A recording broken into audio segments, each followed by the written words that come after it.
షాద్ నగర్ వైపు ఉన్న మన స్వర్గసీమ వెంచర్లో ప్లాట్లు కొన్న వాళ్ళంతా సంతోషంగా ఉన్నారు. ఒక్కసారి విజిట్ చేయండి.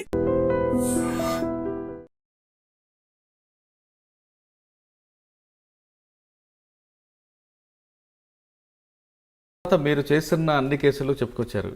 ఒక కేసులో పోలీసు కరెక్ట్గా ఎవిడెన్స్ ఉంది కాబట్టి నేను ఆ అక్యూజ్డ్కి అంటే మీ క్లయింట్కి న్యాయం చేయలేకపోయిన కేసు ఏముంది? ఇదే ఇప్పుడు నేను చెప్పిన ఈ సదాశివపేట గ్యాంగ్ రేప్ కేసు లోపల కొంత మోరల్ కన్విక్షను, కొంత తల్లి కూతురు ఇద్దరిని రేప్ చేయడము, ఆ అమ్మాయి చిన్న అమ్మాయి 14 years 9th class student. So వీళ్ళేమో రాక్షసులాగా పడి దారుణమైనటువంటి సంఘటన. అమ్మ నాన్న కూతురు ముగ్గురే ఉన్నారు ఆ ఫామ్ హౌస్లో. దాంట్లో తల్లిని రేప్ చేసి, కూతురుని రేప్ చేసి, భర్తను కట్టేసి కొట్టి తెల్లవారుజామున 4 దాకా వాళ్ళతో ఛాయ్ పెట్టించుకొని తాగి రాక్షసానందం పొంది పోయినారు. సో దాంట్లో పోలీసు వాళ్ళు కొంత తెలివిగా బిహేవ్ చేసినారు. ఆ 9th class అమ్మాయి అయినప్పటికీ కూడా she stood in front of the court. So that is the case where I felt something bad. మోరల్గా కూడా నేను సరేలేనేమోలే అంత ఆర్గ్యూ చేయడం కూడా కరెక్ట్ కాదేమో అన్నట్టు ఒక రకంగా జడ్జి గారి ఫీలింగ్స్ కూడా చూస్తూ ఉంటే బెంచ్ మీద నుంచి ఈ కేసును ఆర్గ్యూ చేయడం అవసరం అనేటువంటి రీతిలో రాహభావాలు కనబడ్డము. సో నేను ఎంత కన్విన్స్ చేసే ప్రయత్నం చేసినా ఇంకా నాకు అర్థమైపోయింది the mood of the court is something different అని అనుకున్నప్పుడు మనం కూడా ఏం చేస్తాం మురళి గారు, సరే మనం ప్రయత్నం చేసాం, బ్యాడ్లకు ఆ పిల్ల ఎవిడెన్స్ గట్టిగా చెప్పింది కాబట్టి ఎదవలు పోతున్నారు అనుకుని వదిలేయాల్సి వచ్చింది తప్ప తర్వాత వాళ్ళు పూర్తిగా కన్విక్షన్ పడింది, వాళ్ళకి లైఫ్ పడింది, నేర్ ఇన్ ద జైల్లో ఉంది. ఓకే. తర్వాత మీరు అన్నట్లుగా మోరల్స్ అంటే మీకు మీలో ఉన్న మానవత్వం ఒక్కసారి బయటకు రావడం అంటే ఆ పిల్ల ఎవిడెన్స్ చెప్తూ ఏడ్చిన సందర్భం లోపల చూస్తే ఏ క్రిమినల్ అడ్వకేట్ కూడా కొంత క్రాస్ చేసే సమయంలో ఇబ్బంది పెడతాడు. ఆ చిన్నపిల్ల తెలియకుండా అంకుల్ ఇట్లా చేసినారు అట్లా చేసినారని విట్నెస్ బాక్స్లో నిల్చొని చెప్తున్నప్పుడు ఆ పిల్లకి జరిగినటువంటి అన్యాయాన్ని గురించి వింటున్నప్పుడు జనరల్గా ప్రతి ఇంట్లో స్త్రీలు ఉంటారు కాబట్టి కొంచెం ట్రయల్ చేసేటప్పుడు మనకెంత అమ్మాయిని క్రాస్ చేయాలని ఉన్నప్పటికీ కూడా ఆ అమ్మాయి బాక్స్లో నిల్చొని అంకుల్ నాకు తెలియదు అంకుల్ ఇట్లా అవుతుందని ఇట్లా చేసినారు అట్లా చేసినారని అంటున్నప్పుడు కొంచెం ఎక్కడో ఒక దగ్గర మనిషి అనేటువంటి కొంత ఫీల్ వచ్చినప్పుడు you can do proper justice there Murali garu. Okay సరే, ఇక మనం లేటెస్ట్గా దిశ కేసు వరకు వస్తే దిశ కేసు సంబంధించిన విషయాలు మాట్లాడే ముందు మీరు ప్రొఫెషనల్ అడ్వకేటా, కమర్షియలా, సర్వీస్ మోటవా? సో నేను చేసిన మొట్టమొదటి మర్డర్ కేసు అని మీకు ఇందాక చెప్పినాను కదా మురళి గారు, దాంట్లో నేను ₹1 తీసుకోలేదు. ఉల్టా వాడు జైల్లో ఉంటే వాళ్ళ పేరెంట్స్ పట్టించుకోకపోతే రిలీజ్ అయిన రోజు బస్కిరాయిలు ఇచ్చి ఊరికెళ్ళి బుద్ధిగా బతుకమని చెప్పి పంపించినాను సార్. అట్లా ఇట్ ఆల్ డిపెండ్స్. మొత్తం త్యాగమే చేస్తామంటే త్యాగం చేస్తామని చెప్పను మురళి గారు, ఎందుకంటే నాకు కడుపు ఉంది, నాకు కుటుంబం ఉంది, బతకాలనే ఆశ ఉంది కాబట్టి. సో ఎవరికైతే పేయింగ్ కెపాసిటీ లేనటువంటి పేద ప్రజలు ఉంటారో, నిజంగా రఘునందన్ రావు మా తరఫున వచ్చి నిల్చుంటే మాకు న్యాయం జరుగుతుందని చాలామంది వచ్చి అడుగుతూ ఉంటారు. అట్లాంటి కేసులలో I don't expect anything Murali గారు. ఇప్పుడు మురళి గారికి పేయింగ్ కెపాసిటీ బాగుంది, బయట దగ్గర 1,00,000 తీసుకునే దగ్గర మురళి గారి దగ్గర 10 లక్షలు తీసుకోవచ్చు అనుకుంటే ఐ చార్జ్ హిమ్ 10 lakhs. ఎందుకంటే you have that paying capacity. ఇష్టం ఉంటే ఇవ్వండి, లేదంటే చాలామంది అడ్వకేట్లు ఉన్నారు వెళ్ళండి అన్నప్పుడు వాళ్ళు ఫీల్ అవుతారు. ఏమన్నారే మీరైతేనే కేసు గెలుస్తామనే విశ్వాసం కొద్ది వచ్చినాం సార్, మీరు ఎంత అడిగినా ఇస్తాం సార్ అన్నప్పుడు వీ విల్ టేక్ మనీ. అక్కడ అట్లాంటి కేసులలో తీసుకుంటాను. నాకు అంత మొహబ్బత్ ఏముండదు, ఎందుకంటే తప్పు చేసినాడని నేను ఫీల్ అవుతున్నాను కాబట్టి I will charge him like anything. ఎందుకంటే నా అవసరం చెప్పి నేరం చేసి మీ దగ్గరకు వస్తే మీరు కాపాడతారా? నేను అట్లా కూడా చెప్పలేదు మురళి గారు మీకు. నేనేం చెప్పినా, నేను వకాలత్ అనేది నా ప్రొఫెషన్. మేము ఓత్ తీసుకున్న రోజు మాకేం చెప్తారు, మీరు ఎవరి తరఫున వకాలత్ ఫైల్ చేస్తే అతను ఓన్లీ నేరం ఆరోపించబడినటువంటి వ్యక్తి అనే మీ ఆర్గ్యుమెంట్స్ ఉండాలి తప్ప అతను నేరం చేసిండే నువ్వు నమ్మితే నువ్వు కేసు ఆర్గ్యూ చేయలేవు అని చెప్తారు మురళి గారు. అందుకని మేము వకాలత్ ఫైల్ చేసేటప్పుడే నా క్లయింట్ నిర్దోష అనే వకాలత్ ఫైల్ చేసి ఆర్గ్యూ చేస్తాం. నేను మనస్ఫూర్తిగా మీరు నేరం చేసిందని నమ్మినా అనుకోండి, నా మనసు నమ్మింది అనుకోండి, ఇందాకటి కేసులో చెప్పినట్టు ఆ అమ్మాయి వచ్చి విట్నెస్ బాక్స్లో అంకుల్ అనగానే గుండె కరిగిపోతే you can't argue your case properly. So అట్లా అన్ని కేసులని డబ్బుతో లింకప్ చేయలేము మురళి గారు. డబ్బు అవసరం ప్రాక్టీస్ చేసే అడ్వకేట్లకి. చేస్తున్న పరిణామక్రమంలో డబ్బు వస్తుంది, మాకు వద్దని రాదని చెప్పలేను మేము. కొందరు నిజంగా తెలిసి డబ్బు ఎక్కువ ఉండి క్రైమ్ చేసిన వాళ్ళు వస్తారు. మాకు కూడా తెలుసు వీడు క్రైమ్ చేసినట్టు ఉన్నాడని అనుమానం ఉంటుంది. But it is our profession కాబట్టి we will defend that gentlemen. అంటే మర్డర్లు చేసి రేప్ చేసి ఎవరైనా మీ దగ్గరకు వచ్చారా? చాలామంది, చాలా కేసులు వచ్చారు.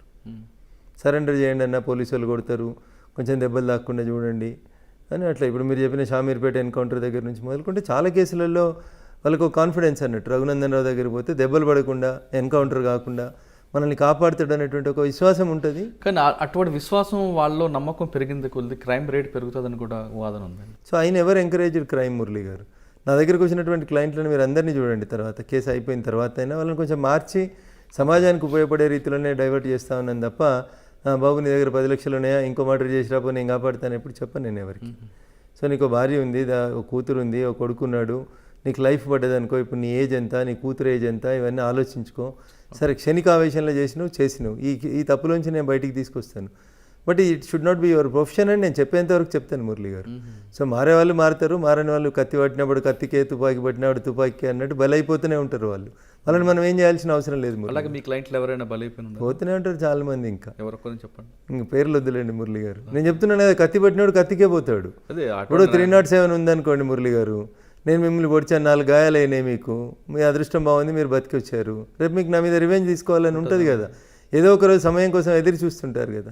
నా బలహీన క్షణంలో నేను మీకు దొరికినప్పుడు మీరు చంపేసిపోతారు నన్ను. సో అట్లే జరుగుతూ ఉన్నాయి చాలా క్రిమినల్ కేసులలో. సంవత్సరాలు ఎవిడెన్సెస్ పెండింగ్ అవుతుంటే కోర్టుకు వస్తున్నప్పుడు అవకాశం కోసం ఎదురు చూస్తున్నారు, కొట్టేస్తున్నారు. సో దట్ ఈస్ మెర్సిలెస్ అనిపిస్తుంది, బట్ తప్పదు ఇంకా. ఓకే, ఇప్పుడు మనం లేటెస్ట్గా జరుగుతున్న కేసు గురించి వస్తామంటే దిశ కేసులో అంత దారుణంగా ఆ 4 వ్యక్తులు అత్యాచారం చేసి హత్య చేయడం అన్నది మొత్తం ప్రపంచం అంతా తప్పు పట్టింది. ఫస్ట్ ఆ దిశ కేసు సంబంధించింది మీ ఒపీనియన్ చెప్పండి. So it is a failure on the part of the సిస్టంలో జరిగినటువంటి ఫెయిల్యూర్స్. టోల్గేట్ దగ్గర లైట్ లేకపోవడాలు, సీసీ కెమెరాలు లేకపోవడం, అమ్మాయి అంత చదువుకున్న అమ్మాయి అయినప్పటికీ కూడా టోల్గేట్ దగ్గరికి పోయి నిల్చుంటే తనని ఇంకొక వృత్తిలో ఉన్నటువంటి అమ్మాయిగా భావిస్తారేమో అని తను ఫీల్ కావడం. ఇట్లా దిశ సంఘటన లోపల సమాజం నేర్చుకోవాల్సిన విషయాలు, తల్లిదండ్రులు నేర్చుకోవాల్సిన విషయాల్ని చాలా దిశ సంఘటన నేర్పించింది. తల్లిదండ్రులు ఏ విధంగా నేర్చుకోవాలి? పిల్లలకి మనం చిన్నప్పటి నుంచి ఏదైనా జరిగితే పోలీసు వాళ్ళకి ఫోన్ చేయాలని నేర్పించడం, 100ని వాడుకోవడం ఎట్లా అనేది నేర్పించడం. చెల్లికి ఫోన్ చేసి అంత బాధపడ్డ అమ్మాయి ఇంకొంచెం యాక్టివ్గా మూవ్ అయ్యి ఉంటే తన ప్రాణాన్ని తనను కాపాడుకునేగలేదు కదా మురళి గారు. కన్సర్న్ పోలీస్ స్టేషన్కో, 100కో, ఏదో ఒకరికి తనకు తెలిసిన police ఆఫీసర్కో.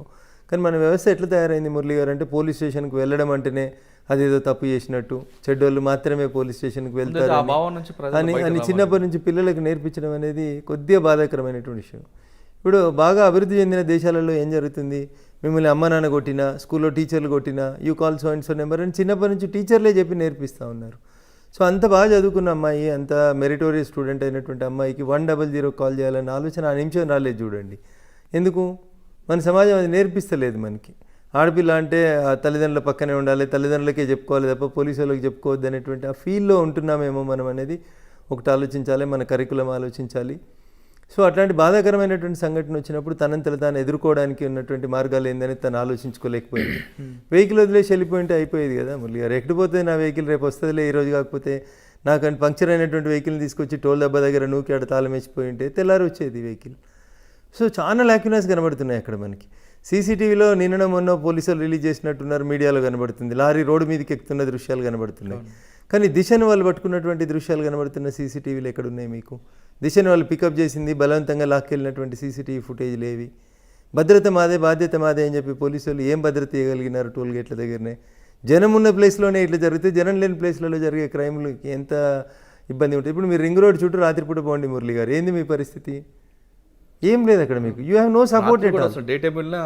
You have no support at all. Day time వెళ్తారన్నా ఎవరైనా ఒకరు చూసి అదే మురళి గారు అని గుర్తుపెట్టి ఆగుతారేమో, కానీ చీకట్లో మీ పరిస్థితి ఏంది? రాత్రిపూట రింగ్ రోడ్ మీద ఏదైనా జరిగింది, ఏంది మీ పరిస్థితి? ఎక్కడున్నాయి ఎమర్జెన్సీ ఫోన్స్? ఎక్కడున్నాయి ఎమర్జెన్సీ మొబైల్స్? ఎక్కడ వస్తూ ఉన్నాయి? టోల్ గేట్ల దగ్గర పనిచేసే వాళ్ళకి మన భాష రాదు, వాళ్ళకి మనం ఏం మాట్లాడుతున్నామో తెలియదు, ఎమర్జెన్సీ సర్వీసెస్ తెలియదు, ఏం తెలుసు చెప్పండి? అక్కడ మీకు ఏముంది? రింగ్ రోడ్ మీద మంచినీళ్ళు ఉన్నాయి, టాయిలెట్స్ ఉన్నాయి, ఫోన్లు ఉన్నాయి, హాస్పిటల్ ఫెసిలిటీ లేదు, ఫస్ట్ ఎయిడ్ లేదు, పెట్రోల్ బంక్ ఉండదు, అసలు పెట్రోల్ బంక్ ఉండదు, మంచినీళ్ళు ఉండవు. ఏముంది మీకు రింగ్ రోడ్ మీద చెప్పండి? ఏమన్నా ఉందా? ఇతర దేశాలలో ఉండే రోడ్ల మీద ఉండే ఫెసిలిటీస్ ఏంది, మన దగ్గర ఉండేటువంటి రింగ్ రోడ్లు ఏంది? టోల్ గేట్ల దగ్గర ఏమున్నారు? అక్కడొక పోలీసు వాళ్ళని పెడతారు, కొన్ని సీసీటీవీలు పెడతామంటారు. దానివల్ల ఏం జరుగుతుంది మురళి గారు? సరే, అమ్మాయి హత్య జరిగిందండి. జరిగిన తర్వాత పోలీసులు 4 అరెస్ట్ చేశారు ఇమీడియట్గా. కొద్ది గంటల వ్యవహారంలో వాళ్ళకున్న టెక్నాలజీ చూసి ఆ 4 పోలీస్కి కస్టడీకి ఇచ్చిన తర్వాత వాళ్ళ 4 ఎన్కౌంటర్ అయ్యారని పోలీస్ వర్షన్. తెల్లవారుజాము తీసుకురావడం, సీన్ రీకన్స్ట్రక్షన్ చేస్తున్నప్పుడు వాళ్ళు మా మీద దాడి చేశారు కాబట్టి మేము ఫైర్ ఓపెన్ చేసాం అంటారు. ఇదంతా వాస్తవం అంటారా మీకున్న లాజిక్ ప్రకారం? అంటే ఇందులో చాలా క్లియర్గా చెప్పండి. ఎన్కౌంటర్ చేయడం వల్ల ప్రపంచం అంతా కూడా హర్షిస్తుంది, తెలంగాణ పోలీసులు చేసిన మంచి పని అంటారు. ఒక సీనియర్ క్రిమినల్ అడ్వకేట్గా మీరు రెండో కాయిన్ కూడా చెప్పండి.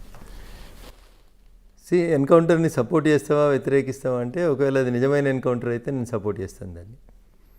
నిజంగా వాళ్ళు పారిపోయే ప్రయత్నం చేసినారు, వాళ్ళు వెపన్స్ లాక్కునే ప్రయత్నం చేసిన పరిణామ క్రమంలో there is no other way for the police అంటే they deserve it. Self defence అనేది మీరు జ్యుడిషియల్ కస్టడీలో ఉన్న వస్తుంది, ఇద్దరున్నా వస్తుంది, ఒకరున్నా వస్తుంది. పోలీసు వాళ్ళు 10 మంది ఉన్నారు కాబట్టి వీళ్ళేడ తిరగబడతారు అంటే వాడు పారిపోవాలన్న మూడ్లో ఉన్నాడు. తిరగబడితే తిరగబడి ఉంటాడు. చిన్నగా ఉన్నాడా, సన్నగా ఉన్నాడా, వెపన్ వాడిండా, వాడలేదా, this is all secondary issue. మీ మనసులో పారిపోవాలన్న ఆలోచన ఉందనుకోండి మురళి గారు, ఆ నిమిషం మీరు ఎట్లా రియాక్ట్ అయినారనేది ఎవరికి తెలుస్తుంది? సో ఎన్కౌంటర్ అది ఆ సందర్భంలో ఆ నిమిషంలో జరిగినటువంటి యాక్షన్కి రియాక్షన్గానే చూడాలి తప్ప ఇంకొకటి చూడొద్దు మురళి గారు. సో ఫేక్ ఎన్కౌంటర్ అనేటువంటి అనుమానాలు ఎందుకు వస్తున్నాయి షాద్నగర్ ఎన్కౌంటర్ లేదా చటాన్పల్లి ఎన్కౌంటర్ మీద అనేది మనం ఒక గమనంలోకి తీసుకుంటే, ఫస్ట్ 3 రోజులు ఎవరు కూడా ఏం మాట్లాడలేదు మురళి గారు. ఎప్పుడైతే ఈ రాష్ట్ర ప్రభుత్వంలో ఈ క్యాబినెట్లో సీనియర్ మంత్రులుగా ఉన్నటువంటి కొంతమంది మంత్రులు చూసినావా మా ముఖ్యమంత్రి గారు ఒక మెసేజ్ పంపించాలనుకున్నారు సమాజానికి, పంపించినారు అని అన్న మరుక్షణం ఏమనిపిస్తుంది మురళి గారు మీకు? ఓహో గవర్నమెంటే ముందు ప్లాన్ చేసుకొని తెచ్చి చంపేపించిందా అని మొదటి అనుమానం వస్తుంది.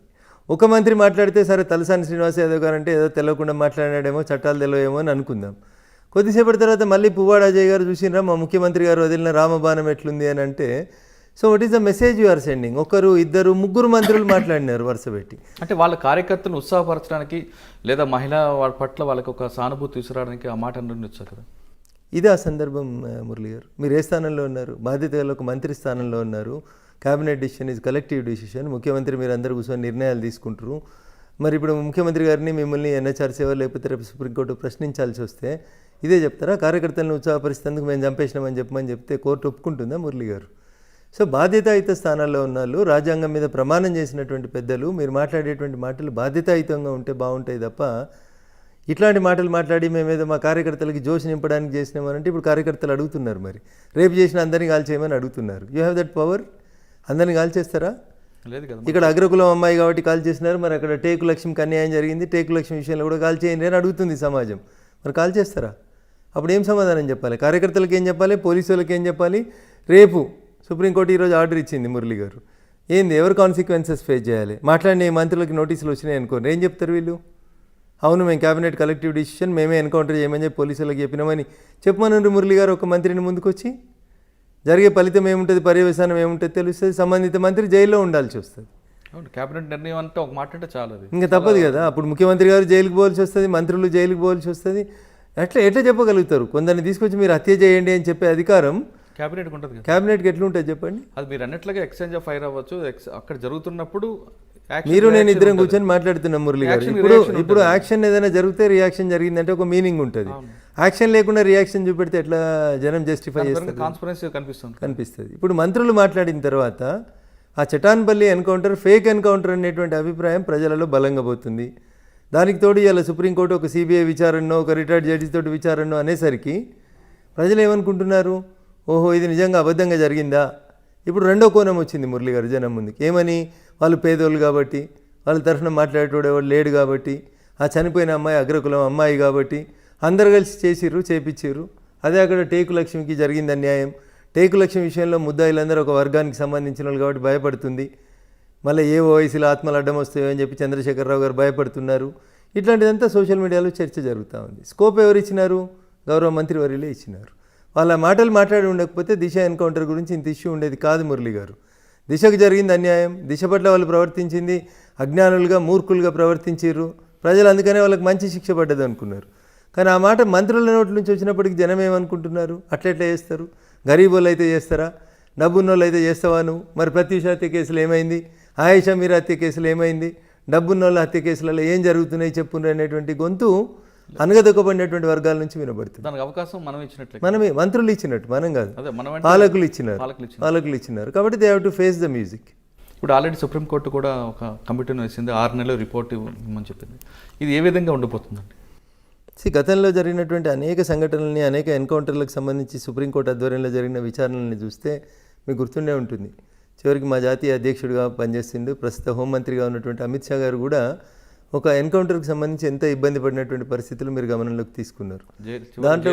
దాంట్లో కూడా సుప్రీంకోర్టు ఇన్వాల్వ్ అయ్యి సిబిఐ ఇన్వెస్టిగేషన్ చేసి అమిత్ షా చివరికి కోర్టు కేసును కొట్టేసింది. అది వేరే విషయం అనుకోండి మురళి గారు.